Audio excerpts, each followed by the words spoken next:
नमस्कार, मैं रविश कुमार। भारत में कोविड-19 के मामलों की संख्या लगातार बढ़ती चली जा रही है। अब हर दिन नए मामलों की संख्या भी नए नए रिकॉर्ड बना रही है। पूरी दुनिया में नए मामले आने के बारे में अगर आप देखें तो भारत का स्थान तीसरा हो गया है। पिछले 5 दिनों से भारत इस तीसरे नंबर पर बना हुआ है। विश्व स्वास्थ्य संगठन के अनुसार 17 से 25 जून के बीच मरने वालों की संख्या के हिसाब से भारत दूसरे और चौथे नंबर पर बना हुआ है। 25 जून के बुलेटिन के मुताबिक ब्राजील में 1180 लोगों की मौत हुई। अमेरिका में एक दिन में 649 लोगों की मौत हुई। मेक्सिको में 947 लोगों की मौत हुई। भारत में 418 लोगों की मौत हुई और रूस में 92 लोगों की। भले ही नेता ये दावा करते मिल जाएं कि भारत में दुनिया के अन्य देशों की तुलना में 15,000 लोग ही मरे हैं, यानी संख्या कम है, मगर अभी इन पिछले 4-5 दिनों के डेटा को देखिए तो प्रतिदिन होने वाली मौत की संख्या के मामले में भारत अब बहुत पीछे नहीं है। हमें अब इस तरह से भी देखने की आदत डाल लेनी चाहिए। 26 जून के बुलेटिन के हिसाब से भारत में संक्रमण के मामले 4,90,000 से अधिक हो चुके हैं और मरने वालों की संख्या 15,301। भारत में 24 घंटे में 407 लोगों की मौत हुई है। भारत में अभी तक करीब 78 लाख टेस्ट हो चुके हैं और 25 जून को सर्वाधिक 2,15,000 से अधिक टेस्ट किए गए। अगर आप राज्यों के हिसाब से देखें तो तस्वीर बदल जाती है। उत्तर प्रदेश, जिसकी आबादी 23 करोड़ है, यहां अभी तक ट्वीट ही हो रहा है कि 20,000 टेस्ट रोज किए जाएंगे, लेकिन अभी तक उत्तर प्रदेश में 20,000 रोजाना टेस्ट नहीं हो रहे हैं। दिल्ली की आबादी 2 करोड़ है, लेकिन यहां पर 18 से 20,000 के करीब टेस्ट होने लगे हैं। दिल्ली में अब तक 4,38,012 टेस्ट हो चुके हैं और पिछले 24 घंटों में 17,000 से अधिक 10 लाख लोगों पर दिल्ली में 23,000 से अधिक टेस्ट हुए हैं। फैसला हुआ तो कम टेस्ट हो रहे थे, उसके लिए अलग अलग नीतियां बनाई गई, अलग अलग तर्क ढूंढे गए। फैसला हुआ तो ज्यादा टेस्ट होने लगे, उसके लिए नई नीतियां बनाई गई और नए तर्क आ गए। आज दिल्ली में लगभग 74,000 टोटल कोरोना के केस हो चुके हैं। 74,000 काफी केसेस हैं, लेकिन इसको अगर हम थोड़ा समझने की कोशिश करें तो मैं यही कहूंगा कि अभी स्थिति काबू में है। चिंता की बात है, लेकिन घबराने की बात नहीं है। कुछ दिन पहले तक हम लोग लगभग 5 से 6,000 टेस्ट रोज किया करते थे। जब हम 5 से 6,000 टेस्ट रोज कर रहे थे तो 2 से 2,500 केस रोज आते थे पॉजिटिव। हमने टेस्ट की संख्या बढ़ा के 18,000 कर दी। पिछले कुछ दिनों से 18 से 20,000 टेस्ट रोज हो रहे हैं, तो 3 गुना हमने टेस्ट की संख्या बढ़ा के कर दी। तो जाहिर तौर पे जब टेस्ट इतने बड़े स्केल पे कर रहे हैं तो केसेस भी थोड़े से बढ़ रहे हैं। अगर 2 करोड़ की आबादी वाली दिल्ली में रोजाना 20,000 टेस्ट हो सकते हैं, तो क्या 23 करोड़ की आबादी वाले उत्तर प्रदेश में रोजाना दिल्ली से कई गुना ज्यादा टेस्ट नहीं होने चाहिए थे? दिल्ली में पिछले 24 घंटे में 17,305 टेस्ट हुए। यहां अब तक कुल 4,38,000 से ज्यादा टेस्ट हो चुके हैं, लेकिन यूपी ने अभी तक 6,20,000 से अधिक टेस्ट ही किए हैं। 10 लाख की आबादी पर यूपी में 2,760 टेस्ट हुए हैं, जो काफी कम है। दिल्ली में 10 लाख की आबादी पर 23,000 टेस्ट हैं। तमिलनाडु की आबादी 7 करोड़ से भी कम है। तमिलनाडु ने अब तक 10 लाख से अधिक टेस्ट किए हैं, जो देश में सबसे अधिक है। यहां 10 लाख की आबादी पर 13,329 टेस्ट हुए हैं। यूपी में संक्रमित मरीजों की संख्या 20,193 है और तमिलनाडु में 70,977। दिल्ली में यह संख्या 73,780 है। इसके अलावा राजस्थान और महाराष्ट्र से भी तुलना कर सकते हैं। ये दोनों राज्य यूपी से आबादी में कम हैं, मगर इनकी तुलना में भी यूपी में कम टेस्ट हो रहे हैं। 4 जून को 10,000 टेस्ट हुए। तब उत्तर प्रदेश के प्रमुख सचिव स्वास्थ्य अमित मोहन प्रसाद ने कहा कि हम 14 जून तक 15,000 रोजाना टेस्ट करने लगेंगे। 14 जून को बताया गया कि टेस्ट जो है 15,762 हुए हैं, यानी जितना कहा था उससे ज्यादा। लेकिन 25 जून की प्रेस कॉन्फ्रेंस में बताया गया कि जो टेस्ट हुआ है 25 जून को जो डेटा दिया गया कि एक दिन में 16,521 सैंपल टेस्ट किए गए हैं। अब आप देखिएगा 4 जून से 25 जून आया, यही मैं हिसाब बताता हूं।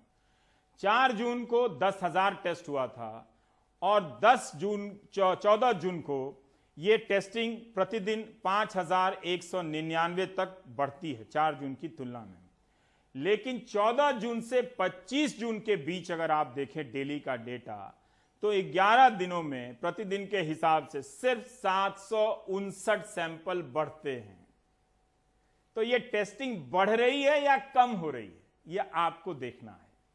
द इकोनॉमिस्ट के एक अध्ययन में यह बात सामने आई है कि कोविड-19 के दौर में भारत की नौकरशाही ने 4,000 से अधिक फैसले लिए हैं। इन फैसलों में किसी प्रकार की एक रूपता नहीं है। जैसे यूपी में संक्रमण होगा तो सभी को सरकार के सेंटर पर जाना होगा, उसी के बगल में दिल्ली है, वहां संक्रमण होगा तो घर पर रहना होगा, जब नौबत आएगी तब जाना होगा। अभी तक हम इन बातों को लेकर एक देश में एक तरह की व्यवस्था नहीं बना सके हैं। इतना अंतर क्यों है? तो ये महामारी जरूर नई है, लेकिन अब 6 महीने हो गए हैं और हमने इस महामारी को रोकने या इससे बचने के जो भी ज्ञान अर्जित किए हैं, जो पहले से जाना है और अब जिसे लेटेस्ट कहा जा सकता है, उनमें क्या अंतर है, तो हमने इन सारी चीज़ों पर पढ़ने लिखने वाले डॉक्टर अविरल से बात करने का प्रयास किया है। डॉक्टर अविरल, सवाल यही है कि शुरू में कई तरह की बातें आई कि जैसे आप कभी बाहर से आएँ तो अपने कपड़े बदल लें, सीधा बाथरूम में जाएं, वहाँ नहा लें, सर पूरा भिगा लें, अपना टेबल को स्पर्श ना करें, लिफ्ट में बटन ना दबाएं। बहुत सारे लोग कागज़ लेकर लिफ्ट का बटन दबा रहे होते हैं, कोई लकड़ी लेकर दबा रहा होता है, कोई पेंसिल लेकर दबा रहा होता है। मेरा अब यही आपसे जानना है कि इस तरह की एहतियातों की जो लिस्ट है, फेहरिस्त है, सूची है, वो क्या बढ़ गई है या इन सब चीज़ों के प्रति अब बदलाव आ गया है कि ये करने की ज़रूरत नहीं है? देखिए, आपने जैसा कहा कि अभी ये जो बीमारी है अभी 6 महीने पुरानी है और हमें काफ़ी कुछ मालूम चल गया है और बहुत कुछ अभी हम जानने की कोशिश में हैं। जो ट्रांसमिशन है, जो ये फैलाव है, इसके बारे में जो बुनियादी चीज़ें हैं वो अभी वही हैं। हमें समझने की ज़रूरत है कि वो बुनियादी चीज़ें क्या हैं। जो ये फैलाव है बीमारी का, ये सबसे ज़्यादा फैलाव जो मनुष्य से दूसरे मनुष्य को ब्रीदिंग के थ्रू जो होता है, उसी से सबसे ज़्यादा फैलाव हो रहा है। दूसरा जो सरफेस ट्रांसमिशन है, वो उसका अभी उसको पूरा तरह रूल आउट नहीं किया है, लेकिन ये ज़रूर बात सामने आ रही है कि उससे बहुत बड़े पैमाने पर उससे फैलाव नहीं होता है। इसका मतलब ये है कि जैसे मैंने ब्रीदिंग का बेस पर बताया कि जब हम किसी से बात करते हैं, हम खांसते हैं, हम छींकते हैं या हम चिल्ला के बात करते हैं, तो इनसे सबसे ज़्यादा फैलाव हो रहा है। तो उसके प्रति जो हम एहतियात बरत सकते हैं, अगर हम वो बरतते हैं तो हम सबसे ज़्यादा सेफ रहते हैं। जो सरफेस ट्रांसमिशन है, जैसा आपने बताया कि लिफ्टों के बटन दबाने से लेकर या मेज के ऊपर जो सतहें हैं, अलग अलग सतहें, उनसे ट्रांसमिशन, जो सतहें काफ़ी हाई रिस्क ग्रुप्स में हैं, जैसे अगर हॉस्पिटल है, उसकी जो सतहें हैं वो बहुत ही रेगुलरली क्लीन की जाती हैं, बहुत रेगुलरली साफ़ की जाती हैं। हमारे क्लिनिक्स में जहाँ पे अगर आपको कोविड पेशेंट्स को, वो एक स्पेशल रूम है जिसको कोविड पेशेंट्स को ही देखा जाता है, वो जो सतहें हैं वो हर पेशेंट से के बाद में उसको अच्छी तरह से डिसइंफेक्ट किया जाता है।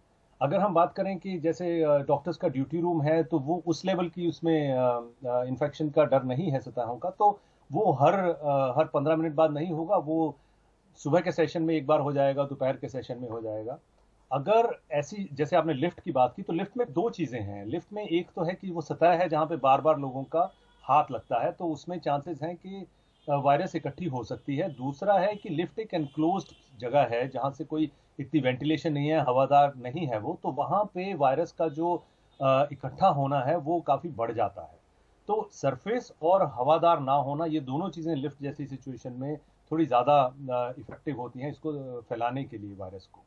तो जैसा मैंने कहा कि ब्रीदिंग हो गई, दूसरा सरफेसेस का हम अलग अलग लेवल का है, जहां रिस्क है जहां कम रिस्क है उसके हिसाब से हम साफ कर सकते हैं। तीसरा है कि जो स्पेसेस हैं, अगर वो एनक्लोज स्पेस है जिसमें वेंटिलेशन अच्छी नहीं है, जैसा मैंने लिफ्ट की बात की, या हमारे कुछ एनक्लोज ऑफिस हैं, या इवन बड़े बड़े मॉल्स हैं जिसमें वेंटिलेशन अच्छी नहीं है, तो वहां पे जो इन्फेक्शन होने का डर है वो ज्यादा है बनिस्बत इसके कि हम खुले में हैं, या फिर हमने अपने दरवाजे खिड़कियां खोल रखी हैं और वेंटिलेशन हो रही है, तो उससे जो वायरस है वो कम हो जाती है। एक डाटा के हिसाब से अगर हम जो हॉस्पिटल का रूम्स होते हैं जिसमें ऐसे जो इन्फेक्टेड पेशेंट को देखते हैं, अगर हम उनको एक बार एरिएट कर देते हैं तो उसका जो वायरस का लोड है वो तकरीबन 65% कम हो जाता है। अगर हम उसको 5 बार वहां पे लोड उसको एरिएट कर देते हैं, उसको हवादार कर देते हैं, तो किसी भी वायरस का जो वहां पे प्रेजेंस है वो 1% रह जाती है। तो जो हवादार जगहें हैं वहां पे जो संक्रमण फैलने का जो रिस्क है वो कम हो जाता है। तो हमें ये जो 3 बुनियादी चीजें हैं ये हमें दिमाग में रखनी चाहिए, और उसके बाद जो सावधानियां हैं उसी मुताबिक से, अगर जैसे ब्रीदिंग से डर है तो हमें मास्क पहनना चाहिए। मास्क की भी अलग अलग कैटेगरीज हैं। हाथ हमें धोने चाहिए, क्योंकि अगर हमारा हाथ कहीं लग जाता है, गलती से ऐसी जगह लग गया जहां वायरस हो सकती है, तो हाथ धो लिया तो हम सेफ हो गए। तो ऐसे ही हमें जो हमारे ऑफिसेज हैं, घर हैं, उनको हमें दरवाजे खिड़कियां खोल के उनको हमें हवादार कर लेना चाहिए, उससे हमें बहुत फायदा होता है। तो ये हमें बुनियादी चीजें दिमाग में रखकर सावधानियां बरतनी चाहिए। जी, तो आपकी बात से मैं ये समझा कि अगर कोई छोटा सा कमरा है, बंद है, या दफ्तर है, तो उसमें एग्जॉस्ट की अच्छी व्यवस्था होनी चाहिए। अगर 4-5 दफा भी, अगर जैसा आपने डॉक्टर के कमरे की बात की, वो हवा निकाल दें तो डॉक्टर के संक्रमण का खतरा कम हो जाता है। लेकिन मान लीजिए जैसे सोसाइटी के गलियारे हैं, लोग उनमें वॉक कर रहे होते हैं, पार्क में वॉक कर रहे होते हैं, एक दूसरे को क्रॉस कर रहे होते हैं, और तेज चल रहे हैं तो सांस भी ज्यादा ले रहे हैं, सांस छोड़ रहे हैं। ऐसी स्थिति में क्या खतरा है, कोई गुजर गया और उसके तुरंत बाद आप भी गुजर रहे हैं? उसमें वही है कि आप कितनी देर बाद जा रहे हैं। अगर आप 2 मीटर के दूरी के बाद जा रहे हैं, जिसमें कि आपने 2 मीटर की दूरी बनाई है, तो आपका रिस्क कम हो जाता है बहुत ज्यादा, क्योंकि वो ड्रॉपलेट्स हैं वो जमीन पे चले जाते हैं। अगर किसी को उस पर डिपेंड करता है कि उसको बीमारी कितनी सीवियर है। अगर उनको बीमारी सीवियर है और वो बहुत खांस रहे हैं और फिर आप उस इलाके से गुजर रहे हैं, तब रिस्क थोड़ा ज्यादा हो जाता है।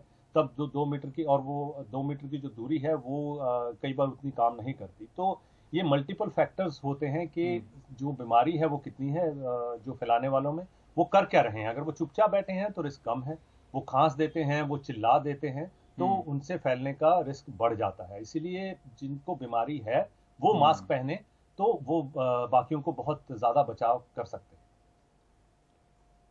अच्छा, एक और डॉक्टर अविरल एक सवाल ये भी है कि मास्क के ऊपर हम लोगों ने कितनी जानकारी नई जुटाई है, क्योंकि आप हिंदुस्तान में आते हैं तो हम मास्क के प्रकार बदल जाते हैं और तरह तरह के लोग मास्क बेच रहे होते हैं, कपड़े का मास्क बेच रहे होते हैं, शर्ट के साथ अब उससे मैचिंग मास्क आने लगा है, गमछे का को मास्क बना लेते हैं, फिर कभी नाक के ऊपर रखते हैं, कभी गिरा लेते हैं। तो क्या ये पक्के तौर से जान लिया गया है कि किस तरह के मास्क से ही बचा जा सकता है और तरह तरह से विकल्प ढूंढने से कोई फायदा नहीं है? जी देखिए, इस पे जो अगर हम कहें कि रैंडमाइज कंट्रोल ट्रायल, उस लेवल का एविडेंस तो हमारे पास इकट्ठा नहीं हुआ है, लेकिन ये बातें जरूर सामने आई हैं कि किसी भी तरह की जो फेस की जो प्रोटेक्शन है, कवरिंग है, वो इसमें हेल्प करती है। अब ये अलग अलग तरीके की है। जो आइडली कहा जाता है कि अगर हम कपड़े का भी मास्क बनाते हैं तो उसको मल्टी लेयर्ड, जिसमें 2-3 लेयर्स बना लें और उसके अंदर अगर कॉटन वगैरह रख सकते हैं, तो वो सबसे ज्यादा प्रोटेक्शन देगा। गमछा हुआ या कमीज हुआ या स्वेटर हुआ, ये सिर्फ इतना कह सकते हैं कि they are better than nothing. लेकिन इससे जो डिग्री ऑफ प्रोटेक्शन है वो जो 3 लेयर के मास्क हैं या सर्जिकल मास्क है उससे काफी कम होता है। N95 मास्क का तो सबसे ज्यादा प्रोटेक्शन होता है, लेकिन जो सर्जिकल मास्क है वो दूसरे नंबर पे आता है, जो कि हॉस्पिटल सेटिंग्स में जहाँ पे आईसीयू वाले पेशेंट नहीं होते वहां यूज करते हैं हम। जो फैब्रिक मास्क है वो पब्लिक स्पेसिस पे आम पब्लिक उनको यूज कर सकती है और उससे बेनिफिट हो रहे हैं।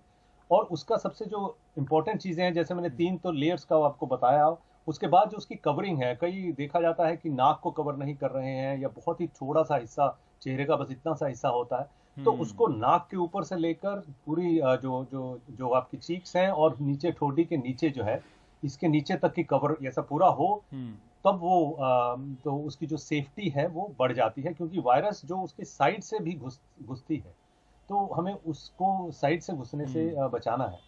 अगर आप चश्मा पहनते हैं और आपने मास्क, क्योंकि बस एक लास्ट चीज बता दूं, अगर आप चश्मा पहनते हैं और आपने मास्क पहना है, तो आप देखेंगे कि आपका जो चश्मा है वो फॉग करता है, वो धुंधला होता है। तो उसका मतलब है कि जो आपकी सांस है वो मास्क से एस्केप करके ऊपर को आ रही है। अगर सांस ऊपर को आ रही है तो साथ में वायरस उस रास्ते से बाहर और अंदर भी जा सकती है। तो तो इसका हमें ये हमें बताता है कि जो ये वाले मास्क हैं, ये अगर जितने हम टाइट पहन सकें और इनकी जो लेयरिंग है वो हम प्रॉपर कर सकें, तो इनकी सेफ्टी बढ़ती है। मतलब भाप नहीं बनना चाहिए चश्मे पे, वो भी एक इंडिकेशन है कि मास्क लगाने के बाद बेहतर तरीके से काम कर रहा है कि नहीं कर रहा है। नहाने वाली बात, कपड़े बदलने वाली बात का जवाब नहीं मिला, लेकिन ये भी मैं जानना चाहता हूं कि सैनिटाइजेशन को लेकर अब क्या समझ बनी है।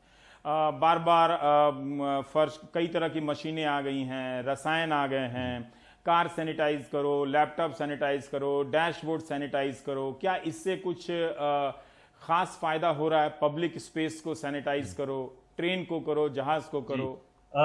जहां पे पब्लिक स्पेसेस में जहां पे बहुत लोगों का इकट्ठ रहता है, जैसे जहाज की बात कर ली हमने, तो वहां पे अलग अलग तरह के लोग आएंगे, तो उनको सैनिटाइज करने का जो आप कहें कि इम्पोर्टेंस समझ में आती है।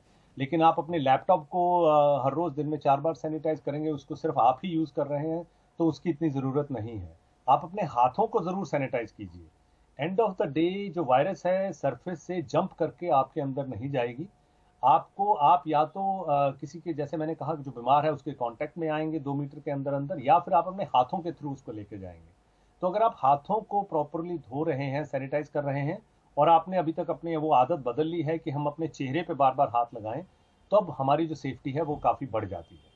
बाकी जो चीजें हैं, ये देखिए, इसमें कमर्शियल एलिमेंट्स भी हैं, इसमें ये भी है कि एक होप दी जाती है सेफ्टी की। तो मेरा तो सभी से यही रिक्वेस्ट है कि ये जो बुनियादी 2-3 चीजें हैं, इसको हम, जैसे होता है कि अपने अंदर कूट कूट कर भर लें, इसको जैसे इंग्लिश में कहते हैं कि रिलीजियसली इनको फॉलो करें, तो प्रोटेक्शन लेवल बहुत बढ़ जाता है। अब जैसे देखिए हाउसिंग सोसाइटी है, अब उसमें प्लम्बर को बुलाना है, एसी वाले को बुलाना है, जो घरेलू सहायिकाएं हैं, मेड हैं, उनको बुलाना है। अब उनका पूरा रोजगार बंद हो गया है, वो सोसाइटी के अंदर नहीं आ सकती हैं। ड्राइवर का रोजगार बंद हो गया है कि कोई अब उन्हें लेकर नहीं चलना चाहता है। तो क्या किया जाए कि जैसे वो आती भी रहें और एक प्रोटेक्शन भी बना रहे, या ये संभव नहीं है अभी के स्तर पर? अभी देखिए, इंडिया में अभी जो है केसेस बढ़ रहे हैं, तो इंडिया में अभी पीक हम क्रॉस शायद नहीं किए हैं, क्योंकि केसेस लगातार बढ़ रहे हैं। अगर रेट ऑफ इंक्रीज देखें तो वो जा रहा है। यहाँ पे हमारे जो पीक है वो जा चुकी है, तो यहाँ पे लॉकडाउन उस लेवल से खुल रहे हैं। तो मैं ये इसलिए बता रहा हूँ कि जैसे अगर मेड्स की बात करें या रोजगार वालों की बात करें, अगर उनको कोई नोन सिम्टम नहीं है, उनको नई खांसी नहीं आई है, या उनको बुखार बहुत नहीं रह रहा है, अगर कोविड के उनको सिम्टम नहीं है, तो वो काम पे आ सकते हैं। उनको जैसे ही वो आते हैं, वो अपना हाथ धोएं और वो एक नया मास्क पहने और वो अपना काम कर सकते हैं। अगर मेड्स भी हैं तो वो ये काम कर सकती हैं, अगर वो पहले से, जैसे कि मैं कहूँ कि उनको कोविड के सिम्टम नहीं है। हाथ वो हमेशा साबुन के पानी से धोएं, मास्क फ्रेश पहन लें। मास्क कपड़े के कई बना सकते हैं, जो कि हर 4-5 दिन बाद पहले वाले की बारी आ सकती है, और उनको धोते रहें, तो वो उससे सेफ्टी लेवल्स काफी बढ़ जाते हैं। बैठकर उनके साथ अगर आप बतियाएंगे, जैसे होता है कि बैठकर गप्पे मार रहे हैं, क्लोज कांटेक्ट में आ गए हैं, तो रिस्क बढ़ जाता है। तो क्या उनके किचन से जाने के बाद सैनिटाइज करना चाहिए? अगर उन्होंने हाथ, तो खाना रखा हुआ है, अगर देखिए, अगर उन्होंने हाथ वगैरह धोए हैं, मास्क अच्छी तरह से पहना है, अगर आप तो उसका इतना कोई बहुत बड़ा रोल नहीं रहता है कि उस एरिया को सैनिटाइज किया जाए। लेकिन अगर आप उसको एक बार साबुन वाले पानी से साफ कर भी लेंगे तो भी ठीक है। अगर वो मान लीजिए आपने नहीं भी किया, लेकिन आप अपने हाथ धो रहे हैं, खाना खाने से पहले, चेहरे पे लगाने से पहले हाथ धो रहे हैं, तब आपकी सेफ्टी बरकरार है। तो ये हमें, मैं फिर से बार बार जो बुनियादी चीजें हैं उसी पे आ रहा हूँ कि अपने कंट्रोल में 2 मीटर का डिस्टेंस, मास्क और हाथ धोना, जी। ये हर किसी के अपने हाथ में है। और हम ये बीच में इसलिए भी बात कर रहे हैं कि काफी लंबा अरसा हो गया इन बुनियादी बातों पर शुरू में चर्चा हुई, और अब जब बहुत सारे लोग पब्लिक स्पेस में जा रहे हैं तो कुछ कुछ सावधानियों को भूलते भी जा रहे होंगे। तो जरूरी है कि जब ये महामारी लंबी चलेगी तो बीच बीच में इस तरह की बातचीत होती रहे ताकि हम याद दिला सकें। एक डॉक्टर अविरल ये जानना चाहता हूं कि सरकारें बार बार ऐलान कर देती हैं कि हम स्क्रीनिंग करेंगे, जैसे दिल्ली में 6 जुलाई तक हर किसी के घर में जाकर स्क्रीनिंग होगा। अब इस तरह के स्क्रीनिंग का कोई साक्ष्य आधारित एविडेंस बेस्ड प्रमाण है कि इससे कोई अब खास फायदा होने वाला है इस एक्सरसाइज से? जी, डिपेंड करता है कि स्क्रीनिंग में हम क्या इंक्लूड कर रहे हैं, कैसे कर रहे हैं। अगर स्क्रीनिंग में हम सिर्फ जैसे कहें कि टेम्परेचर लिया जा रहा है और उसके बाद हम उसको कुछ नहीं कर रहे, तब उसका कोई ज़्यादा फायदा नहीं है। अगर हम स्क्रीनिंग का बोलें कि जिसको थोड़े भी सिम्टम्स आ रहे हैं सॉरी, जिसको थोड़े भी सिम्टम्स आ रहे हैं उसको हम टेस्ट कर रहे हैं, RT-PCR बेस्ड टेस्ट, तो स्क्रीनिंग का बहुत फायदा है। क्योंकि हमें सॉरी, जो अभी भी जो स्ट्रेटेजी है, WHO भी जो एडवाइस कर रहा है वो यही कर रहा है कि हमें वायरस को ढूंढना है कि वायरस कहाँ छुपी बैठी है, कहाँ कहाँ उसका फैलाव हुआ है, तभी हम उस पे काबू पा सकते हैं, तभी हम अपनी इकोनॉमीज को खोल सकते हैं। तो अगर ये जो स्क्रीनिंग प्रोग्राम्स हैं उस एंगल से आ रहे हैं कि कहाँ वायरस है और हम उसको प्रॉपर तरीके से ढूंढेंगे, जैसे कि RT-PCR टेस्ट के थ्रू, तब उसका फायदा होगा। अदरवाइज अगर ये सिर्फ वो एक्सरसाइज है कि किसी को जैसे हम कहें कि बुखार देख के ही छोड़ दिया जाता है कि है कि नहीं है, तो उसका उतना लाभ शायद नहीं हो। एक और ये जो तरह तरह के टेस्ट आ गए हैं, एंटीजन टेस्ट, रैपिड टेस्ट, ये सब शुरू में भी आए थे, फिर खराबी के कारण बंद हो गए, अब फिर ऐलान होने लगा है कि रैंडम टेस्ट करने वाले हैं। तो जो RT-PCR टेस्ट है, तो एक ही टेस्ट की मान्यता है या इन सब को भी विकल्प माना जा सकता है? हम क्यों इतने प्रकार के टेस्ट का इस्तेमाल कर रहे हैं या आजमा रहे हैं? ब्रॉडली अगर हम मोटा देखें तो दो ही तरह के टेस्ट हैं, एक RT-PCR है और एक एंटीबॉडी टेस्ट है। जो RT-PCR टेस्ट है वो वायरस को डिटेक्ट करता है। जो रैपिड टेस्ट हैं या एंटीबॉडी टेस्ट हैं जो कम समय में होते हैं, वो जो बॉडी में एंटीबॉडीज बनती है उनको डिटेक्ट करता है। तो जो RT-PCR टेस्ट है वो अभी जो ऑनगोइंग इन्फेक्शन है, जो अभी चालू इन्फेक्शन है, उसको डिटेक्ट करेगा। अगर आप ठीक हो चुके हैं तो वो RT-PCR में नहीं आएगा। अगर आपको अभी इन्फेक्शन चल रहा है या आपको 2-3 हफ्ते पहले इन्फेक्शन हो चुका है, तब भी वो जो रैपिड टेस्ट है उसमें वो आ जाएगा। इसका मतलब ये है कि जो अगर मुझे ये मालूम करना है कि मुझे आज इन्फेक्शन है और मुझे आइसोलेट होना है, तो मैं सिर्फ और सिर्फ RT-PCR से ही मालूम कर सकता हूँ।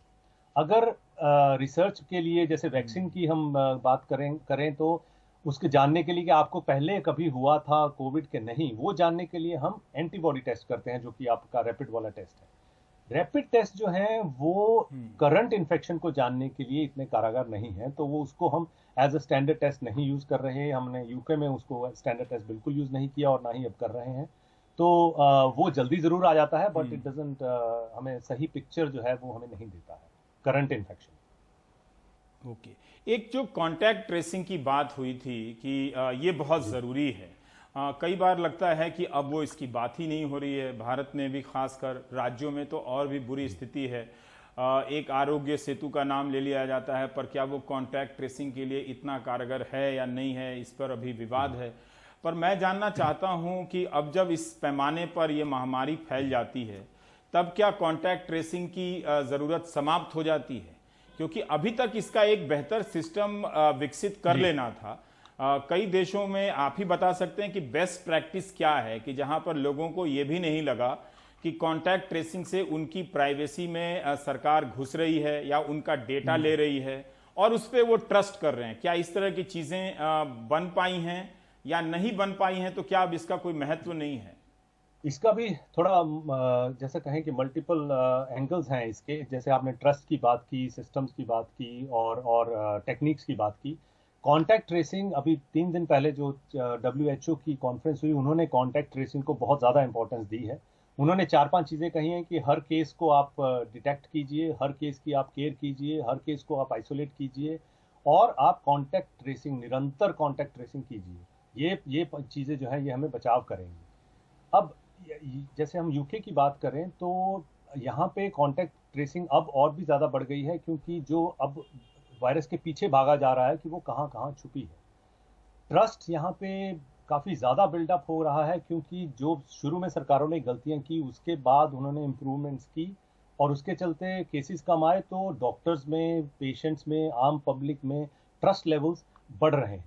ये भी WHO ने बहुत ही स्ट्रेस देके कहा है कि सरकारों का कम्युनिटीज़ के साथ, पब्लिक के साथ एंगेजमेंट बहुत बढ़ाना पड़ेगा इसके लिए, और एक दूसरे के ऊपर ट्रस्ट लेवल बहुत बढ़ाने पड़ेंगे, उसके लिए एक्शंस करने पड़ेंगे। तो जो सिक्योरिटी की बातें आती हैं तो वो फिक्रें फिर कम होने लग जाती हैं।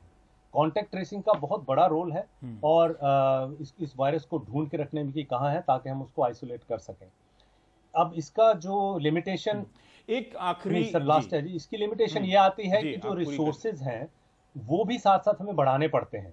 तो अगर हमारी जो सरकारें हैं वो रिसोर्सेज साथ में नहीं बढ़ा रहे हैं, क्योंकि कॉन्टैक्ट ट्रेसिंग का मतलब है कि आपको उनके टेस्ट भी करने पड़ेंगे, और वो टेस्टों के बाद अगर कोई पॉजिटिव आता है तो एक बिल्कुल क्लियर पाथवे रखना पड़ेगा कि उनको क्या किया जाए।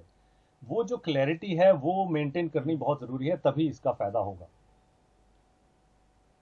एक आखिरी सवाल क्वारंटीन को लेकर जानना चाहता हूं, हेल्थ वर्कर के क्वारंटीन को लेकर भी और मरीज को लेकर भी।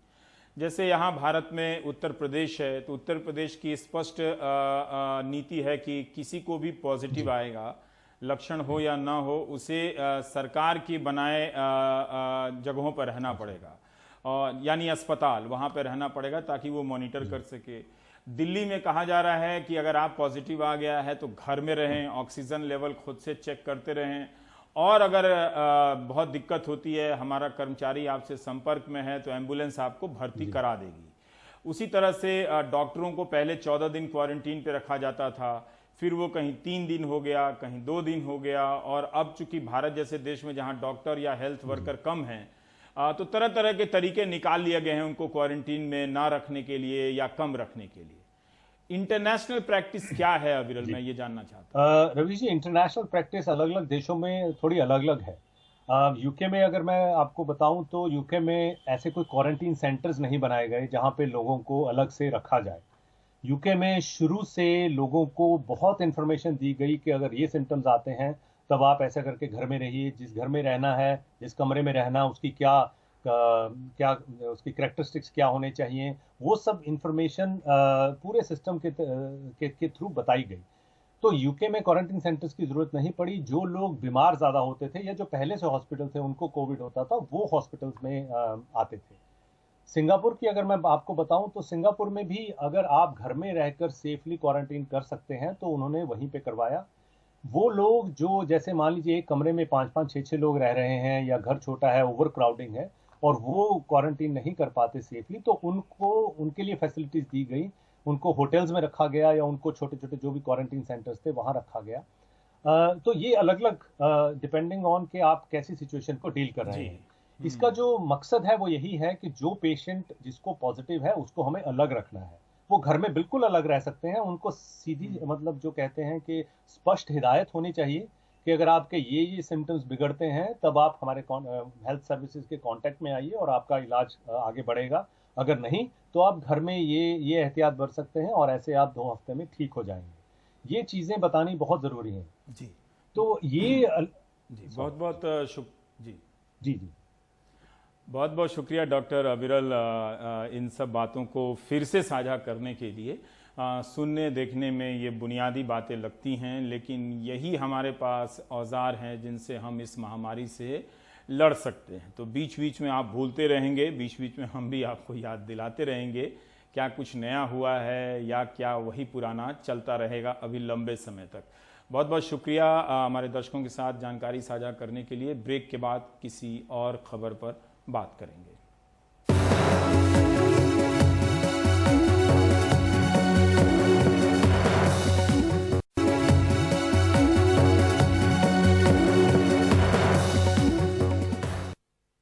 ऐसा लगता है कि प्रधानमंत्री मोदी और उत्तर प्रदेश के मुख्यमंत्री योगी आदित्यनाथ दोनों ने अपनी डिक्शनरी में रोजगार की परिभाषा बदल दी है। मिडिल क्लास के नौजवान जिन नौकरियों की मांग करते थे उन पर जवाब देना सरकार के लिए मुश्किल है, इसलिए सरकार ने सीधा कौशल वाले मजदूरों से संवाद करना शुरू कर दिया है। एक सड़क के निर्माण में काम करने वाले सभी मजदूरों को जोड़कर अब रोजगार में बताया जाने लगा है। तो एक तरह से इस राजनीति को भी समझिए कि सरकारों ने रोजगार के आंकड़ों को अपने हिसाब से बदल लिया है, जबकि भारत देश में रोजगार के मामले में डेटा देने की कोई अधिकृत व्यवस्था नहीं है। जो मुख्यमंत्री कह देते हैं, जो प्रधानमंत्री कह देते हैं, वही व्यवस्था है। रविश रंजन शुक्ल की यह रिपोर्ट देखिए कि आलम यह है कि यूपी के उन जिलों में जहां मनरेगा की कभी मांग नहीं होती थी, वहां भी मनरेगा की मांग होने लगी है। हे दुख भंजन मारुति नंदन सुन लो। गाजियाबाद के मंडोला गांव की ये बेरोजगारों की टोली है। बिहारी राम भक्त मोहे शरण में लीजो। सत्येंद्र शर्मा इसी तरह हनुमान चालीसा गाकर 3 महीना पहले तक भगवती जागरण शुरू करते थे, लेकिन लॉकडाउन में मंदिर बंद हो गए और सत्येंद्र शर्मा अब मनरेगा की मजदूरी में भविष्य तलाश कर रहे हैं। सर मरता क्या ना करता, जब घर में दिक्कत होगी बच्चों को अपने लिए खाने पीने के लिए तो कुछ ना कुछ तो करना ही पड़ेगा। तो इसके वजह से आप इस तालाब की सफाई के लिए, तो इसमें आपको पैसा मिला? कुछ नहीं मिला और बिना दस्तानों के, बिना कुछ दिए, बिना सामान के कहने लगे कि इसमें कूद जाओ। हमने कहा जी कैसा साफ़ करेंगे कि हमें नहीं पता, हमें तो कुछ मिलता नहीं, इसमें बढ़ जाओ। अब आप इसमें देखो, इसमें कितनी एलर्जी हो गई मुझे और हमें नीचे उतार दिया गया। बार बार हमने कहा कि हमें कुछ फावड़े वगैरह कुछ तो दो, मास्क दो, ग्लव्स दो, नीचे पहनने का कुछ दो। उन्होंने कहा हमारे पास कुछ नहीं है। इसमें ऐसा लगा जैसा कि वो चाहते ही नहीं थे कि इन्हें मिले, वो सोच रहे थे इन्हें दुखी करो और ये आज ही अपने घर भाग जाएं। एक तो कुदरत की मार, दूसरी अधिकारियों की। गाजियाबाद में 3 साल पहले मनरेगा की योजना ये कहकर बंद कर दी गई कि कम मजदूरी के चलते कोई काम करने को तैयार नहीं है। लेकिन अब जब नवीन गुप्ता और पवन कुमार जैसे लोगों ने प्रधान और प्रशासन पर मनरेगा के तहत रोजगार का दबाव बनाया, तो इन लोगों का आधा अधूरा जॉब कार्ड बनाकर सीवर के पानी से भरे इस तालाब की सफाई में लगा दिया गया, ताकि ये लोग खुद ब खुद भाग जाएं। वेबसाइट पे गए, हमने उस पे देखा कि मनरेगा के तहत 202 रुपये सरकार दे रही है और रोजगार दे रही है। अच्छा। ऐसे बुरे समय में 202 रुपये का सहारा भी सरकार का हमें अच्छा लगा। हमने एक एप्लीकेशन अप्लाई की 19 मई में हमने एप्लीकेशन दी।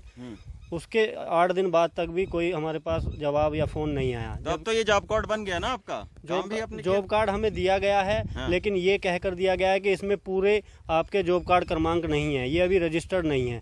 वेबसाइट पर ये कहीं दिखाई नहीं दे रहा है। हमें तो लगता है कि हमें ठगा गया है, ये जॉब कार्ड भी फर्जी है। देखो जी, मेरी तबीयत 3 दिन से ख़राब है। मेरी उसी दिन ख़राब हो गई थी तबीयत। मैंने सिकट्टी साहब से कहा कि मुझे 50 रुपये दे दो, मुझे दवाई लेनी है। सिकट्टी साहब ने बोला कि मेरे पास खुद पैसे नहीं है, मैं तुझे कहाँ से दूं। किसी से मैंने पैसे लिए उधार 50 रुपये और दवाई ली, और अभी भी मैं दवाई खा रहा हूँ। मेरे पास दवाई भी है। और एक मजदूर को मजदूरी चाहिए, अगर उसे मजदूरी नहीं मिलेगी तो वो क्या करेगा। 5000 की आबादी वाले मंडोला गांव के ज्यादातर लोगों के खेत लिए जा चुके हैं, जिन पर इमारतें बन चुकी हैं। इसके चलते फैक्ट्रियों में नौकरी करके ही इनका गुजारा चलता था। राहुल शर्मा अपना छोटा सा घर दिखाते कहते हैं कि मनरेगा मजदूर बनना गांव में शर्म की बात मानी जाती है, लेकिन अब क्या करें। वो क्या बोल रहा, वो काम के लिए जोड़ के ले गए, उधर बोलने लगे कि साफ करो। हम क्या था, हम तो लग गए उसे साफ करने के लिए। कह रहे तो करना पड़ेगा और कोई काम नहीं है। अच्छा, ये काम तुम्हें करना पड़ेगा। और काम तो हम कर रहे थे, पर उधर ही पास में बैठ गए, लफड़ा कर रहा, बेइज्जती कर रहा मुझे। क्या कैसी कह रहा है ये तो 200 रुपये की मजदूर है, जोड़ में बढ़ गए। बाहर मजदूरी करते तो 400-500 मिलते, और बाहर में कहाँ मिलते, मजदूरी के लिए तो इधर आए थे। एक तरफ उत्तर प्रदेश सरकार 1 करोड़ रोजगार देने की बात कह रही है, दूसरी तरफ मनरेगा के तहत काम मांगने वालों को अधूरा जॉब कार्ड देकर टरकाया जा रहा है। हमने जब मनरेगा की साइट पर देखा तो फिलहाल गाजियाबाद में मनरेगा के काम की मांग शून्य दर्शा रहा है, जबकि मंडोला के अलावा एक दूसरे गांव खिंडौरा के लोगों ने भी मनरेगा शुरू करने की मांग की है। पहले रंग पुताई का काम करते थे और अब हम किसी काम ना मिलने के कारण बेरोजगार हैं। अतः आपसे निवेदन है कि हमें मनरेगा का कार्य देने की कृपा करें।